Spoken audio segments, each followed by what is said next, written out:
happy and blessed to announce that this is week 100 of Justice for Qadira. So we had 100 days of violence. Well, we've had 100 days of peace.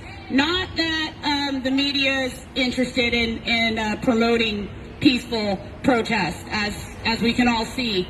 Really funny, actually, on Wednesday, up in the village, KGW drove right by. It was hilarious.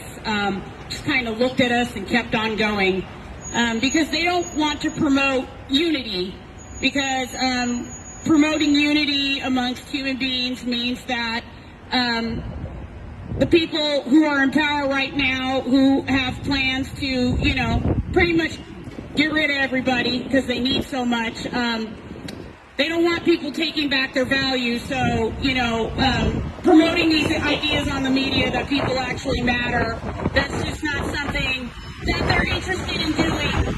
I want to stop for a minute, though, because I'm just looking at this tree, and I just want to praise Jesus for this beautiful day. We've been really actually very blessed throughout these rallies to have had pretty good weather. I mean, we've got a little rain and snow, but it's always such a blessing when it's not pouring down rain and it's not snowing, so I want to acknowledge that. So there's just a lot to pick apart today. There always is, folks. I'm really tired. I'm going to just put that out there. These are very difficult rallies for me and my husband to put on. We both work long work weeks, and then we get out here and we do this too, you know, rain, shine, or snow. It's exhausting, and, you know, of course, law enforcement acts like they don't see us, and the media acts like they don't see us, and a lot of people act like they don't see us, so it can also be frustrating, but we're committed to this. We're just going to keep doing it because things obviously need to change around here. Folks, before my wife gets started, I just want to say that, listen, it's really easy for the people in power, when they do illegal stuff, for them to cover it up. Because right now, people, we're not very engaged in the social systems that are actually supposed to be upholding, you know, our nation. And the more that we do that, the less that we actually engage our social systems, our courts, and it's not just about voting, folks. It doesn't just end there. You can vote all you want, but our system has to change. And all we're doing is propping up the system that we have. When you're voting within the parameters of a corrupt system. It's not going to change anything. It's also a failed system, and we should all be able to recognize that by just the amount of people, the sheer amount of people who are not succeeding within the system. You know, the measure of a good government should be, you know, the health and well-being and safety of their people. And, well, what we see here is just a big mess. You know, and the biggest, brightest idea is, you know, sweep everybody up and put them in a concentration camp.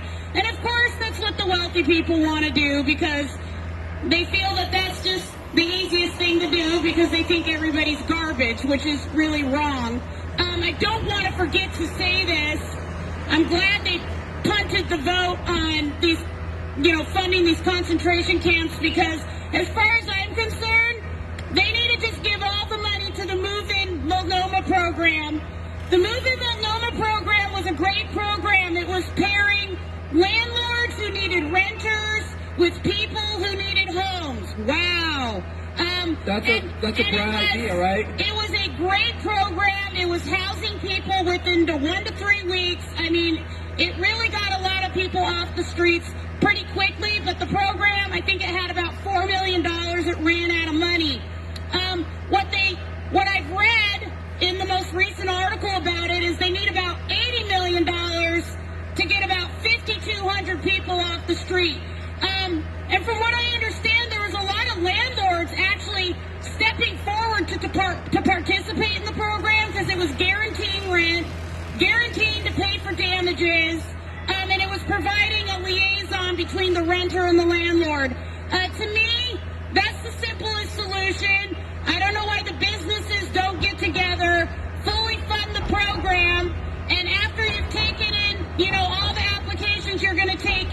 for people who want to be housed, then see who's left out on the streets and go from there.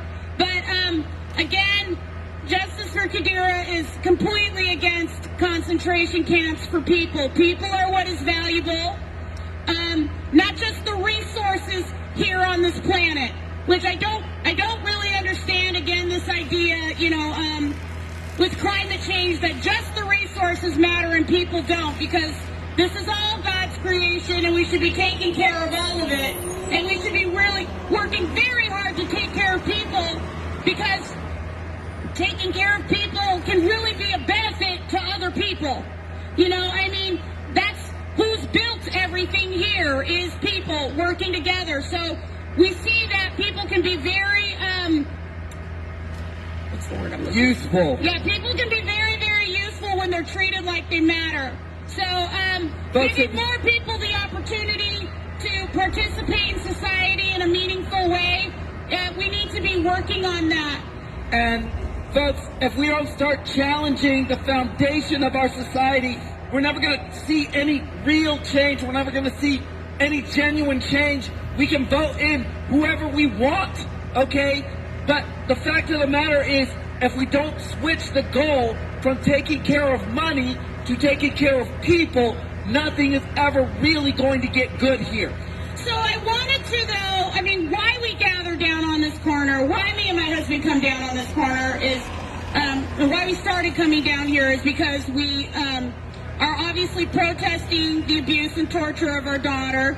Happened in 2007, and it was covered up on all levels of the government. All the way to D.C., because these people just do what they want. Very sad, because it's not helping society thrive at all. But it's being allowed, and it's being allowed by all of our, government institutions, law enforcement, media, because, again, we've arrived in this space and time where the elites are just allowed to behave however, because they have bank full of cash.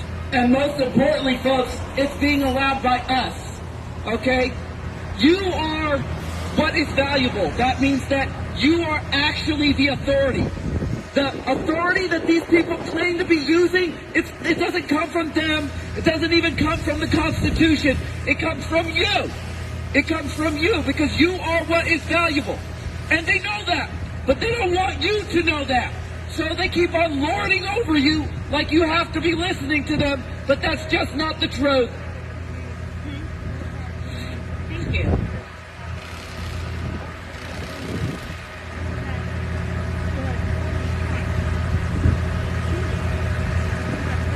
You had gunshots in your neighborhood? Yes. Okay, I can barely hear through the mask.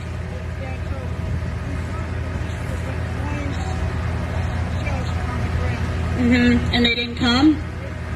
They came. Did they do anything about it?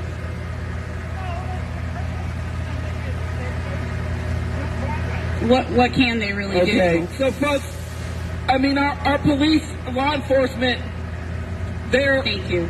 they can't really help us. Okay, we need to be helping ourselves here. And if we don't start taking care of each other, we're not going to be able to get that done. We're not going to be able to create safe spaces. And I do want to say we just had Measure 114 pass for gun control, and all that did was work to flood the streets with guns, because gun sales are through the roof now. Any parent should be able to tell you,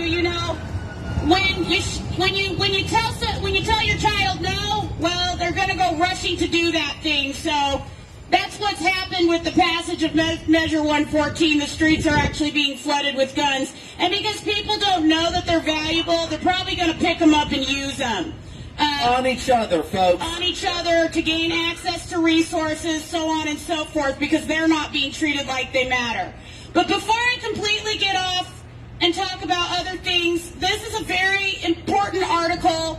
We've talked about this down here before, that Oregon has the most sex offenders per capita in the nation. And, I'll get into more about why I believe that's happening. But I think it's very important to be aware of how to deal with children when they're disclosing abuse.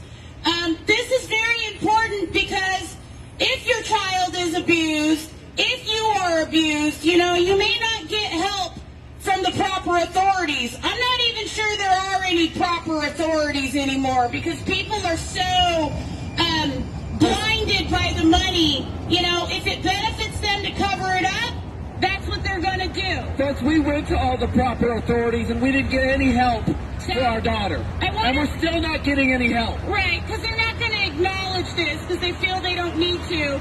I suggest they do because it's best to just repent while you're here so you don't have to do it later. But choices. Anyway, I'm going to read this. How to handle child abuse disclosures. When a child comes to talk to you about abuse they are facing, it is important to listen and act in a way to support the child and keep him or her protected. You have a responsibility to keep children safe. Oh, I want to add before I read the entire article that human trafficking is actually the #1 business that we have going on here on planet Earth. So we have millions of men, women, and children in peril every day. The offenders and the victims. The whole thing's coming apart at the seams, and we do need to kind of stop the world and focus on eradicating this issue, because for every child that is abused, you're creating abusers, and this is just causing all kinds of problems globally. And as far as I'm concerned, I don't know why we just haven't stopped everything to focus on this and get it stopped, because we cannot have adults having sex with children and abusing children and selling children and women, vulnerable people.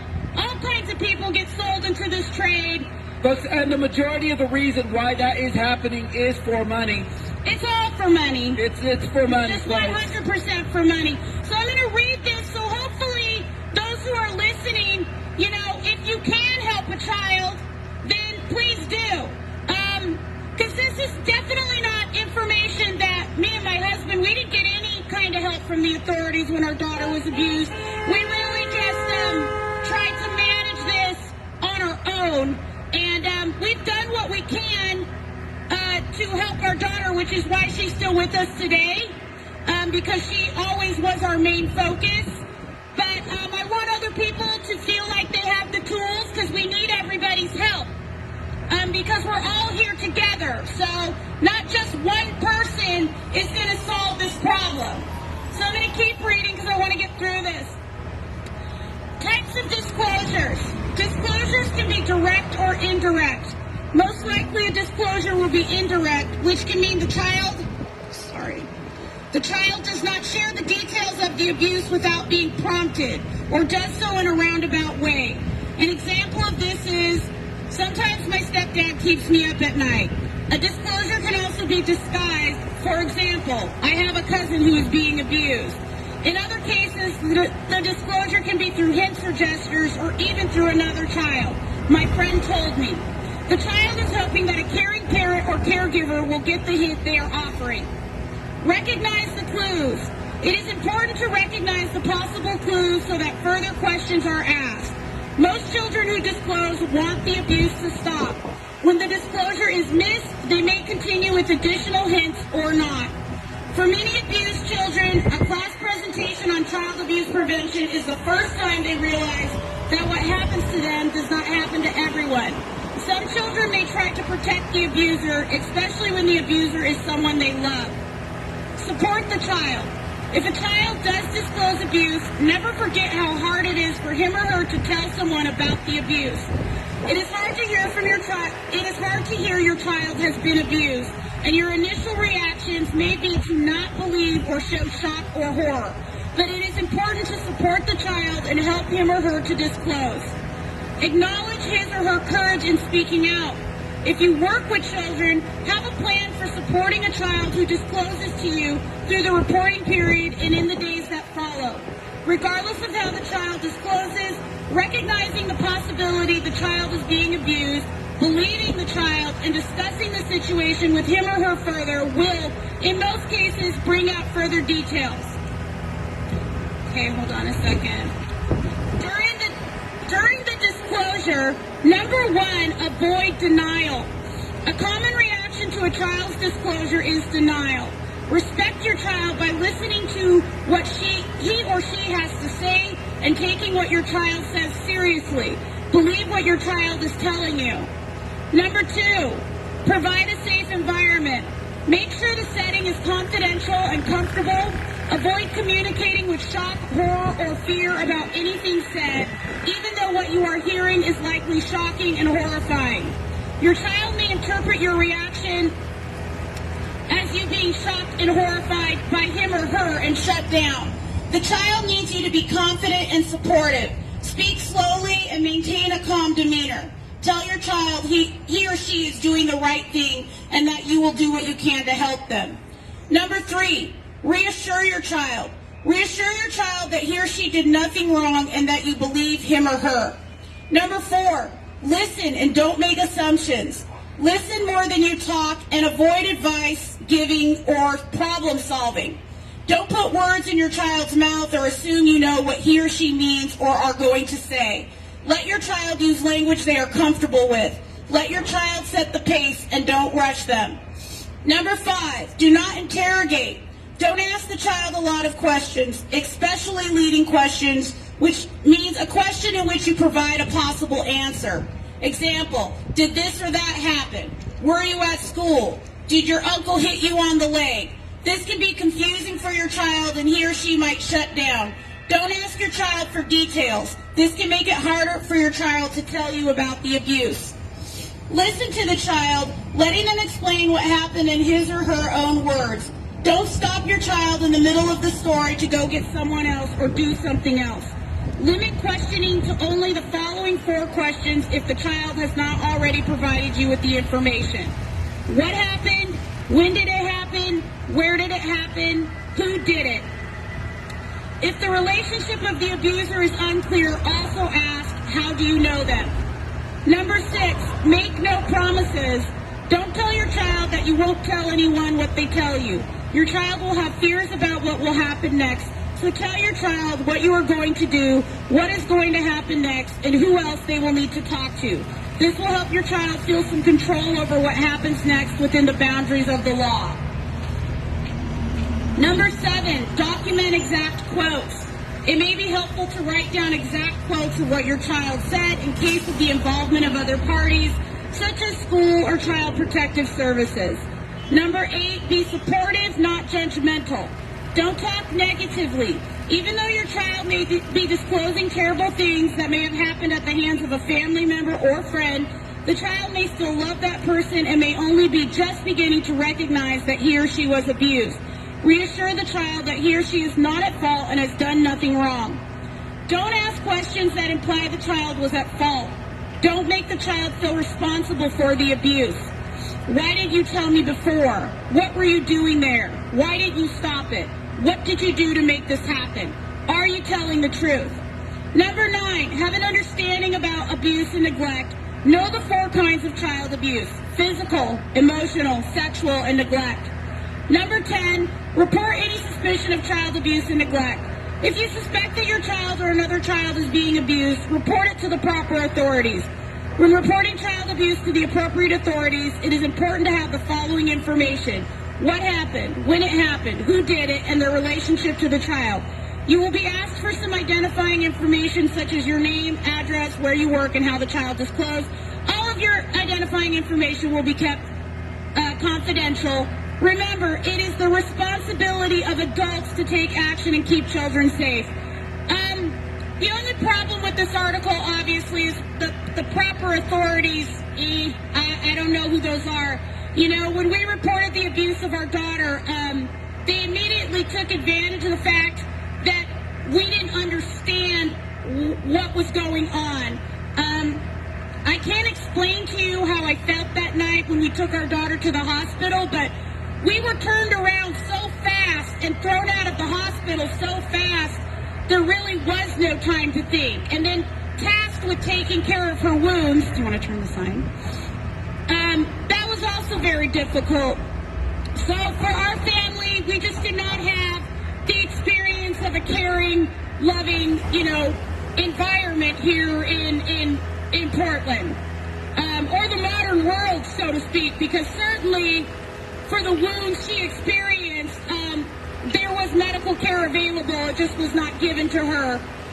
They just kind of wanted her, they were hoping she would die, so she'd be 6 feet under and there'd be nothing to talk about. So that's a problem. I think that this is something that is such a pervasive problem in today's society, because people are constantly looking to feel good because everything is kind of so shitty on the planet right now, and people are looking to make themselves feel good in any way they possibly can. Some people think that raping children and harming children is a way to make themselves feel bigger.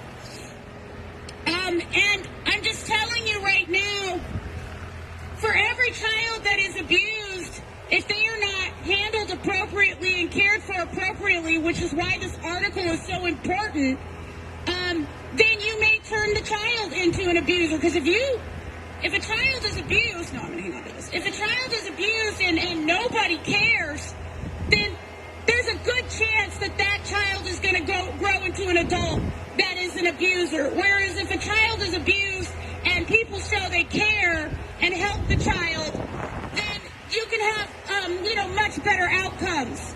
So it's way harder to deal with an adult, predator, pedophile, than it is to deal with a broken, abused child, right out the gate, and getting them the proper resources and the help that they need once something like that happens to them. So we have a growing problem.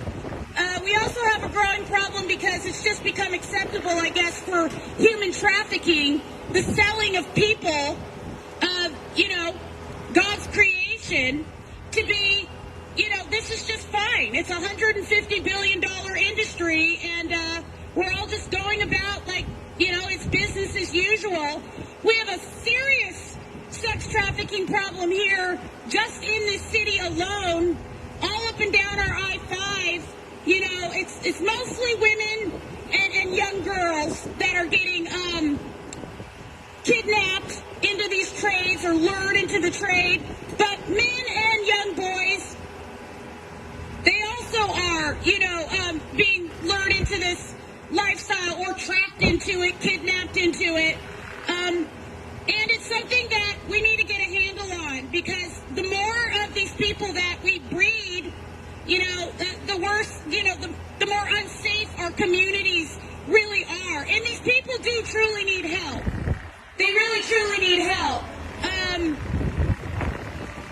One thing I can tell you is, at the end of your life, you will eventually meet your maker. You can believe me or not.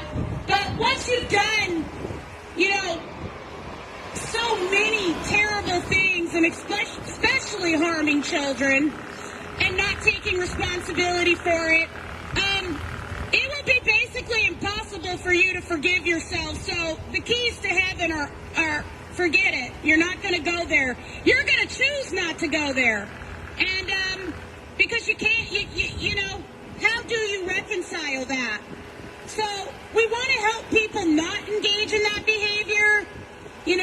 If you want to do these kinds of things, I would ask you not to, so we can start creating a better place here on planet Earth for everybody. Because people were not sent here to suffer. People were sent here to live good lives primarily, but because of all this disorganization and the worship of money, the actual worship of money, it's just not happening. It's very interesting to me to see this tree going up, because it's almost a mockery. It's like blasphemy, because who here is really worshiping Christ, okay? I've been down on this corner for 100 weeks talking about the abuse of my daughter, and y'all have seen the reception we've gotten, okay? Very, very little support. Shame on the churches. I don't know where the churches are. I will say I think the church is dead. I think we can actually say that now.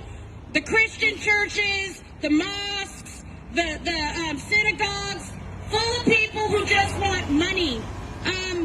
Maybe not the people in the pews, but I don't know, because so few even stop by to say that they're sorry this happened, really. So, I don't really know. We go through this ritual of celebrating Christmas, not to celebrate Christ, but just to celebrate money and to go get some more money and to show how we have money by buying gifts for one another, and then yet we leave all the homeless people out in the cold, and we don't care that there's this human trafficking problem and millions of children are in peril, every single day, every single hour, every single minute.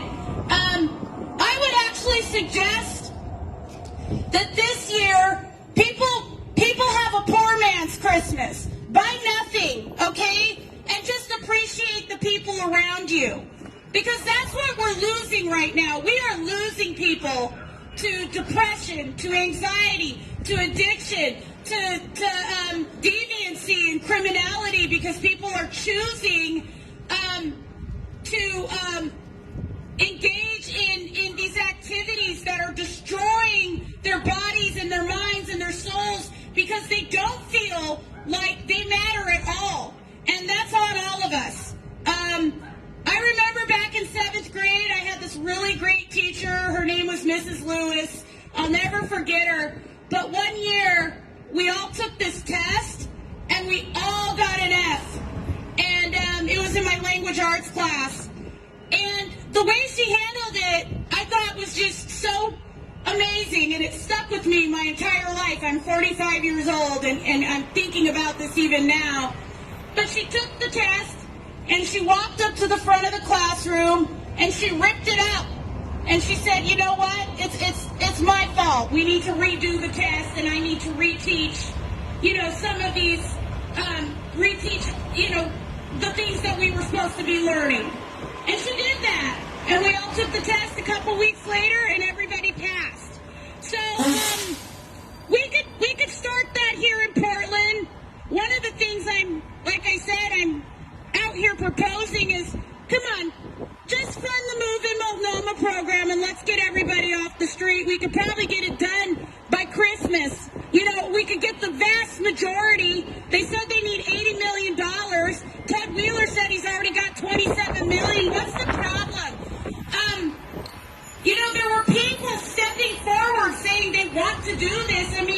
So let's get it done, because we don't really need to build affordable dwellings before we fill up the dwellings that are already built. So it's frustrating to me to continue to live in a society where we have to bow down to these people who actually don't want to even fund the solutions, because they don't really want to help anybody. See, they want to set up the camps because they'll turn the camps into a business, and as they throw more and more people out onto the street, and I don't know if you guys are aware, but there's all these wealthy billionaires right now laying people off.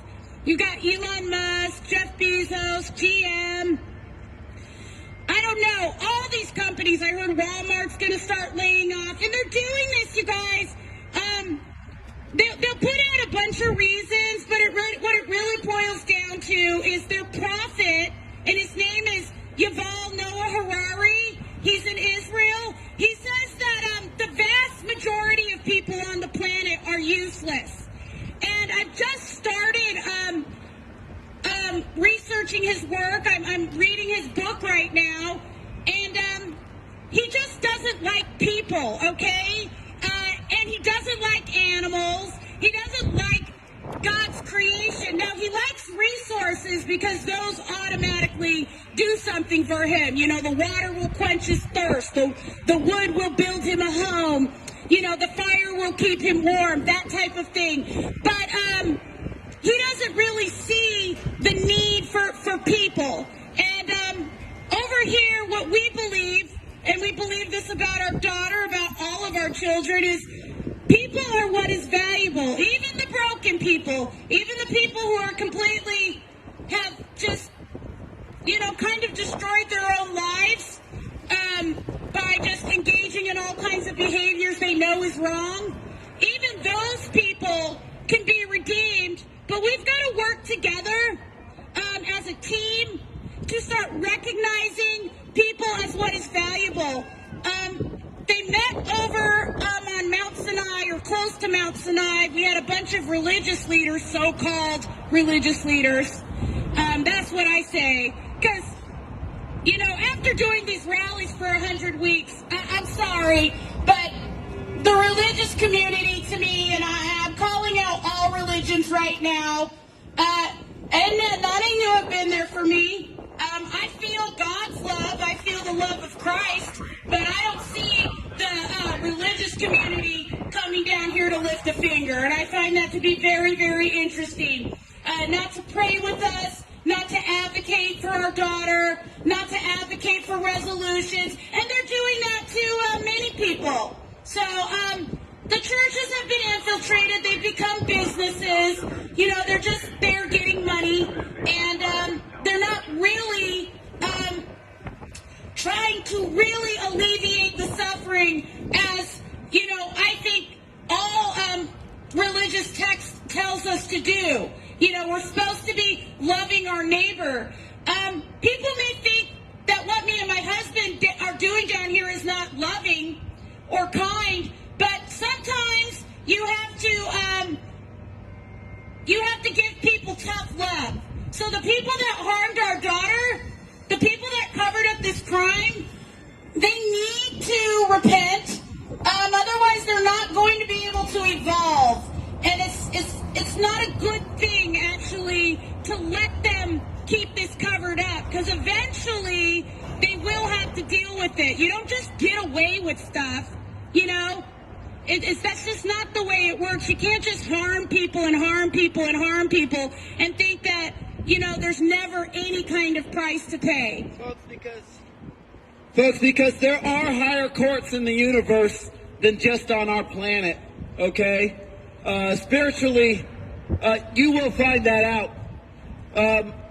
But it's important that we're not here. We are not the judge, okay? We do need to hold each other accountable for not caring for each other, but we are not the judge.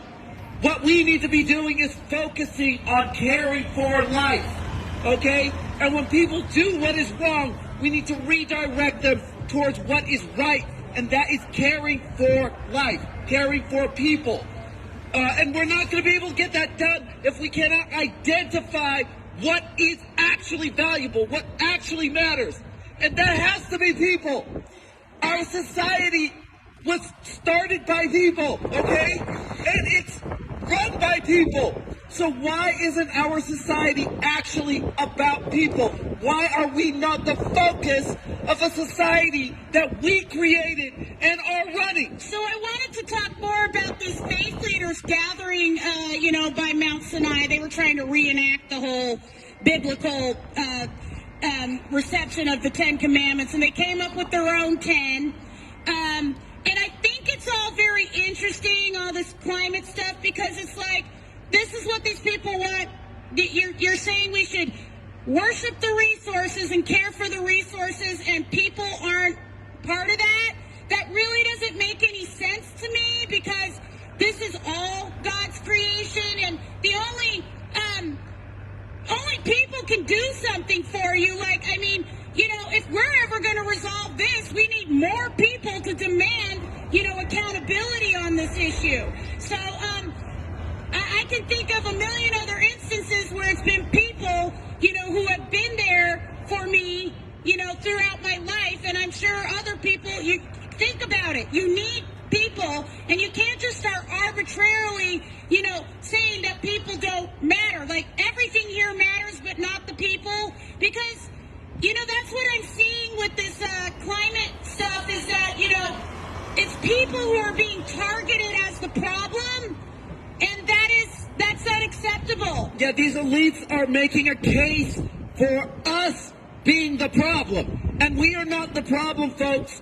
We are the solution. I found it very interesting. Jeff Bezos, last week, was telling people, I read an article, he says, people need to, there's a recession coming. Don't buy that TV, and don't buy this. and don't buy that. You need to be You careful need to about cut your down. spending, right? Right, but I looked up Jeff. He has 14 houses, and they're all like on 20, 30, 50 acres of land, and they're all like 60,000 square feet. It's outrageous.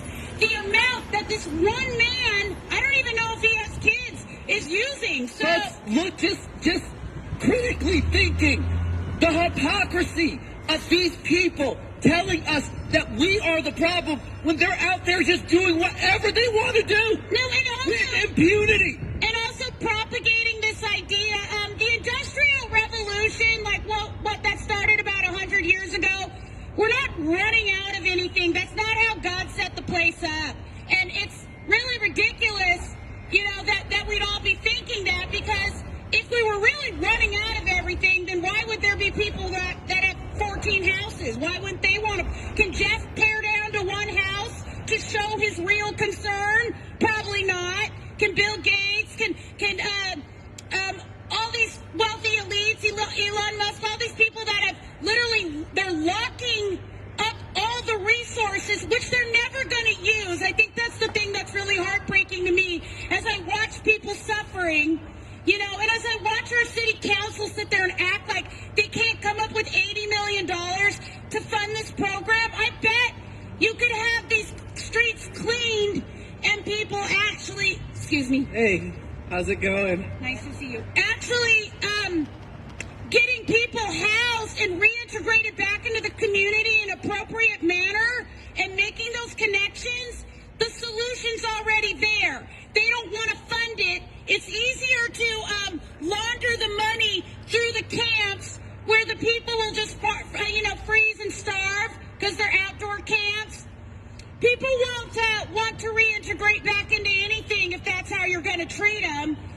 But the council can make a bunch of money because every year it'll have to be funded, you guys. So they're going to take more and more and more and abuse more and more people as more and more of these policies of just save the planet and not the people are implemented. Well, more and more people will flood the streets. So that's really why they want to set up the camps. Again, it's a business. Folks, and it's interesting because just look at war. Folks, we can't afford a war, but the people making the money off of war, that's why they're propagating it. All of the problems that are existing on this planet are happening because it makes people money. Why would they stop? They have no incentive to solve war. They have no incentive to solve cancer. They have no incentive because this is making them money. Yeah, and they keep telling you, oh, we care, go along with this system. And as the problems get worse and worse, I guess we're just supposed to vote within the system and watch nothing change except for people suffer more and more. And when you have bright ideas, like I said here in Portland, not only do we have Move in Multnomah, but I talked about this guy, Terrence Moses. I think he's with Cultivate Initiatives, goes around cleaning up the camps, making connections with people. There's another resources in terms of if he could be directing people to the Move in Multnomah program because he's built the relationships. They're not really trying to do the work to get the people off the street. They don't really want to clean anything up because then they can't keep making the money. And since that's their goal, they're just trying to manipulate everybody into supporting stuff that doesn't fix anything, but just makes them more and more cash. This is our daughter. She was abused by the brother of a politician and was covered up by all levels of the government here. Right. So I wanted to go over these silly 10 commandments that they put forth at Mount Sinai, though, because I did this in the village and I want to do it here.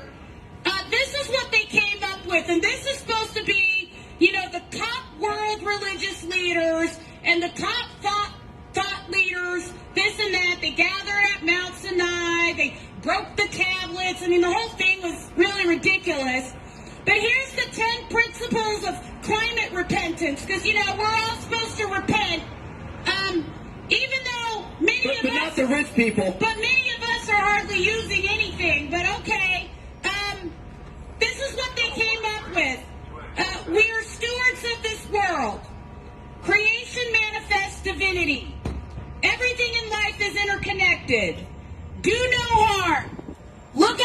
tomorrow. Rise above ego for our world. Change our inner climate. Repent and return. Every action matters. Use mind, open heart.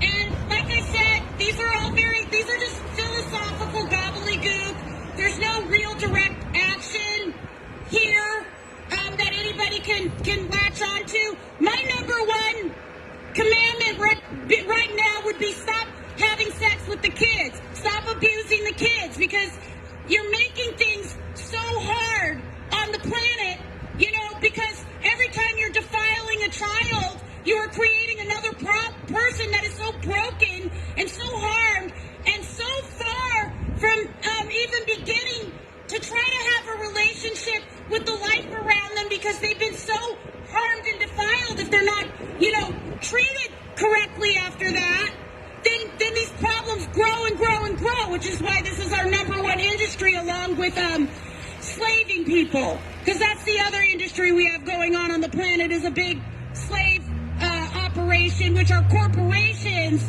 have made possible by manipulating all of us to believe that, the only goal in life is to collect up as many shekels as you can and as much stuff as you can and shove it away in a closet and never look at it and use it. Which is why that's not even cool to me. I don't even think people like Jeff Bezos or Elon Musk, so what? You have a bunch of money, so what? Phil Knight, he has a bunch of money, but guess what? He's just kind of a terrible person. And it's going to take him a long time to actually find his way back to God, okay? That's too bad. I mean, Phil is 84 years old. He's involved in this crime. He built his entire business on the back of child slaves. He has a lot to answer for, okay?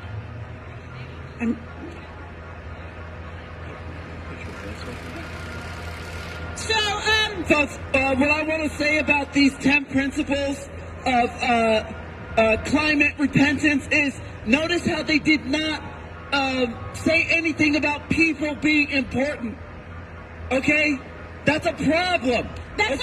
We are not recognizing that we are what is valuable. We are not. And if we cannot focus our society on us, there's no way that we're going to be able to fix the planet. Okay? So, do you know how on an airplane they tell you to put your oxygen mask on first before you try to help anybody else? That's what we need to be doing. We need to acknowledge, we need to recognize, we need to embrace the idea that we are what is valuable before we start going around anywhere on the planet and thinking we can fix anything. Because a society that doesn't value itself is a society that doesn't value anything. And we don't value ourselves. People are not what's important on this planet to our civilization, and it's not okay. It's interesting because, our family has been fighting for justice. Well, we're going on 16 years now. Our daughter became a victim of abuse in 2007. We are still waiting for just a basic apology at this point.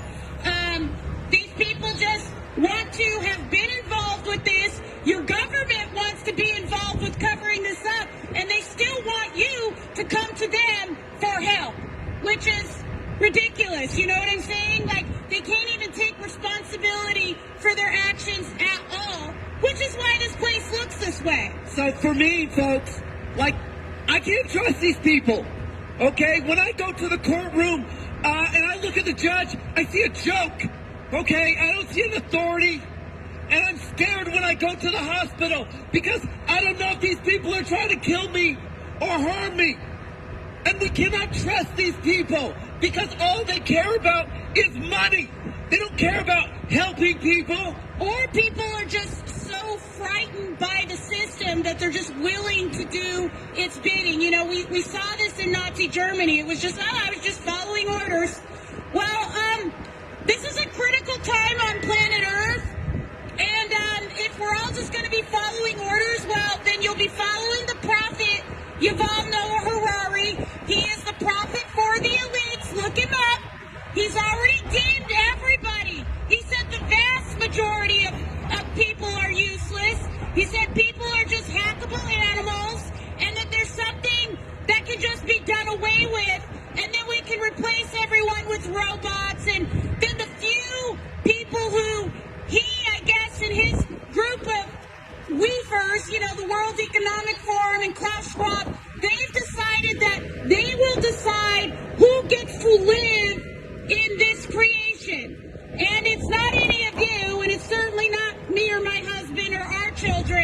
And the ones that they choose to stay here are going to have brain implants and all kinds of implants and be cybernetic organisms and all this kind of stuff. Stuff that they can make sure that they can control. They also want to make sure that they're getting people to,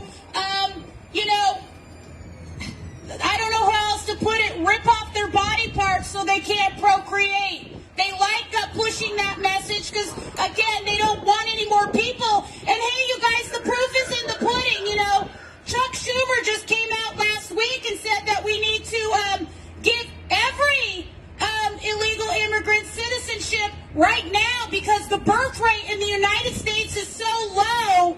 In 20 years, we will have no workers. There'll be nobody here. So they've been very successful in convincing, a good chunk of people to just forgo procreating whatsoever.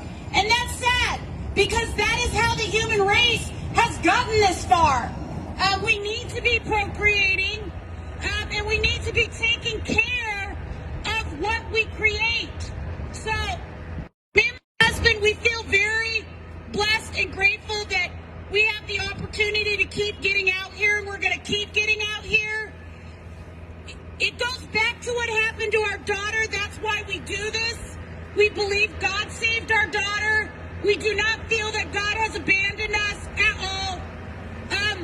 And we do this for God, really, because we're not doing it for any other reason. We don't make any money doing this. We don't get out on the media for this. We run this whole thing on a shoestring budget, but it is very important to us for people to understand that they are what is valuable. And, 10 years ago, my husband made a shirt, and on it said, "I am a human being and I matter not money." And me and him started wearing those shirts together every single day, along with our son, who actually did the exercise with us at school, wore these shirts every day, up until the pandemic for our son. Me and him are still doing it. If you want to unzip your coat. It's very important to hold on to your value.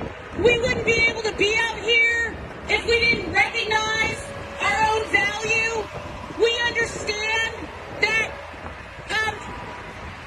this message, this idea that people matter, it needs to spread because, well, we were going through everything we went through and the government was coming down on us, and you guys, they tried to take everything. They were so angry that our daughter lived, so angry that we spoke up about this, so angry that we tried to go after justice for her. We were fined. We've had people in our own community coming after us, all kinds of stuff, so much hate directed at us. And knowing our own value and labeling ourselves as what is valuable is, over the years, what has given us the strength to come out here and be able to speak. So this has been something that is very important. Once you have a hold of your value and try to recognize that every day. And embrace it. And embrace it because you are a fragment of God. So we're all little fragments of God, just little shards of God. And we all need to work together to make this a better experience for everybody, the living experience. And that's how you can help God, really, is by recognizing your own value. Folks, no, we can try to do the t-shirt. Speakers, man. Okay, our speaker's going to die, so we're going to shut it down. Before we go, we're wondering if we can get another volunteer today. Last week, we were able to give away one shirt to a person that wanted to be or wanted to try to acknowledge their value. We're willing to do that again if we could get another volunteer. Before we start that rally, if you would like to come, that's okay. And acknowledge your value, you can have the shirt. We have a shirt for you. This is a really hard exercise. A lot of people don't want to do it. Does anybody want to be the value today? Does anybody? We just want to throw it out there. It's okay. It's okay if you don't want to be the value. If you don't want to be the value, that's okay. You've all known Harari. He's got if you're not interested in it. No takers? Okay, we'll try next week. Folks, we're going to keep on trying. I want to say for the camera, though, this is where we're at on planet Earth. A lot of people don't want people to be here. If you don't want people to be here, you're going to get what you're going to get. And don't expect God to step in and be able to fix anything, because this is a free will exercise. So if you don't want to be what's valuable, and look, nobody in this square does today. So that's okay. Wow. That's okay. We'll try But we'll again keep on next week. trying, folks. We'll try again next week. It's just a shirt. It won't kill you. But see, even labeling yourself as the value is something people don't want to do. And your public officials like that. They love it. They love that you don't want to be the value, because And the elites love that. it means that they can slap you around. It means they can treat you however they want. And they will. And they will. So, okay, we'll shut it down. Nobody wants to be the value. That's okay. That's great, though. That is also part of the exercises. People have to understand,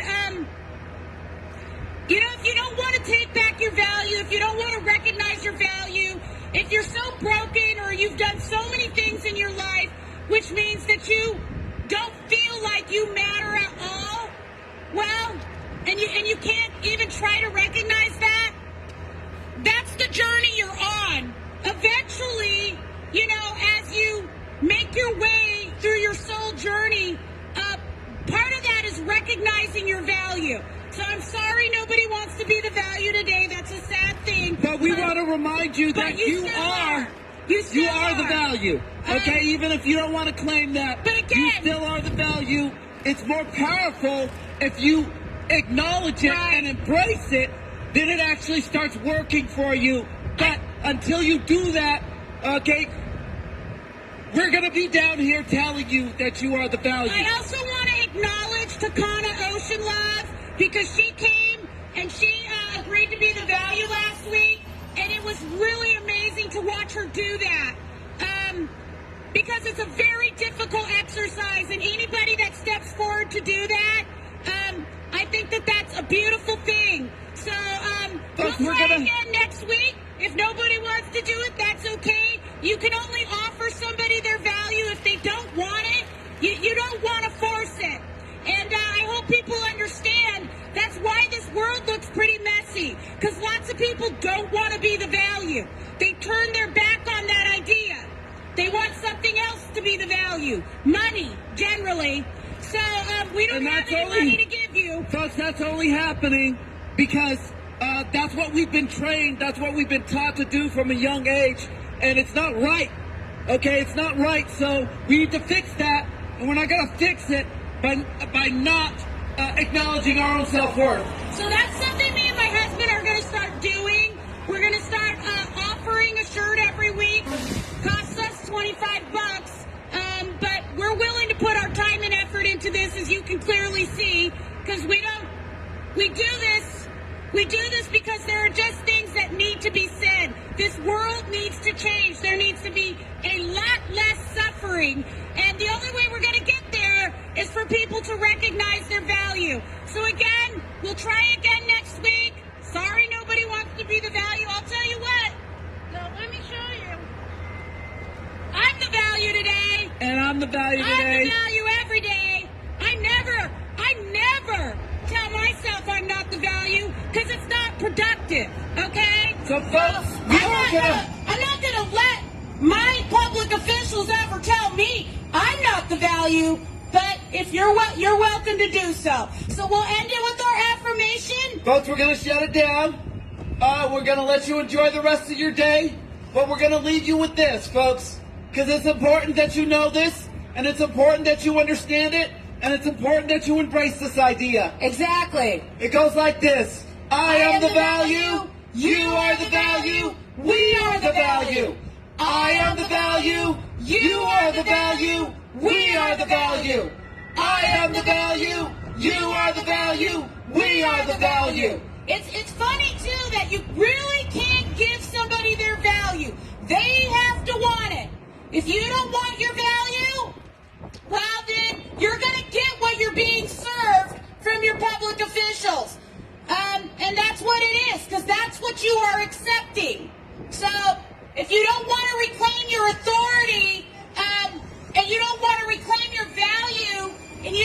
recognize yourself as a universal creation from God.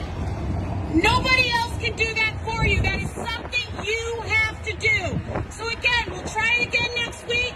Thank you, Portland. 100 days of peaceful protest. That's where we're at. Too bad the media isn't interested in propagating peace and unity amongst people, because we'd be getting a lot further.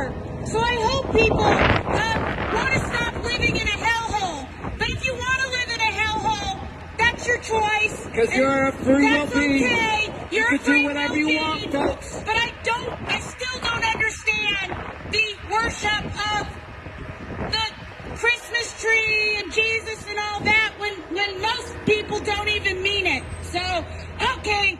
Thank you, Portland. Thank you, Portland. See you next week.